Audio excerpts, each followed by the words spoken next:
আপনারা সকলে কেমন আছেন? কি দেখছেন? ভাত, দুধ এবং আম। কি ছোটবেলার কথা মনে পড়ছে? ছোটবেলায় যখন মা দুধের সাথে আম দিয়ে খেতে বলতো, তখন কি আপনিও না করতেন আমার মতো? কিন্তু এই দুধ দিয়ে, ভাত দিয়ে এবং আম দিয়ে কিন্তু খারাপ লাগে না, খুবই ভালো লাগে। বুঝতে পেরেছেন? তো আজকে আমরা একটা আম পেড়েছি গাছ থেকে, আমরুপালি আম। দেখছেন কত সুন্দর এর কালারটা এসেছে, মাশাল্লাহ, আলহামদুলিল্লাহ।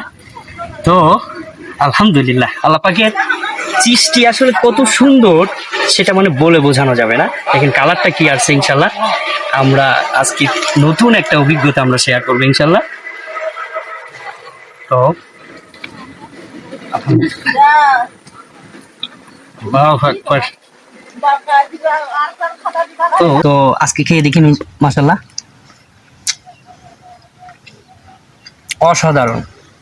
আসলে এই অসাধারণ যে লাগছে, এটা দুধের থেকে এই আমের জন্য লাগছে, কারণ এটা হচ্ছে সাপাহারের আম। তো এখনো যারা আমাদের আম অর্ডার করেননি তারা তাড়াতাড়ি অর্ডার করুন। আমরা কিন্তু এখন বর্তমান অবস্থান করছি সাপাহারে। সকলে ভালো থাকবেন, সুস্থ থাকবেন, মাটির রসির পাশেই থাকবেন ইনশাল্লাহ।